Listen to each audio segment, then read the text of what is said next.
Ready na kami, guys. We're ready. Actually, we always ready. We're always ready. We always ready, but single. But it's not ready to mingle. Yeah, exactly. Enjoy life and We're scared of enjoy commitment. being single. Be happy and go somewhere else.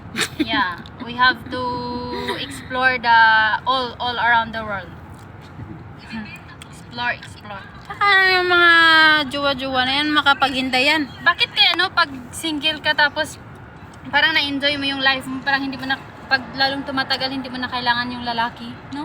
Hindi mo na kailangan na may magpakilig sa iyo, parang you enjoy. I think tawagan mo na ako, nandito na tayo. Oh my God, guys. Bye. See you tomorrow.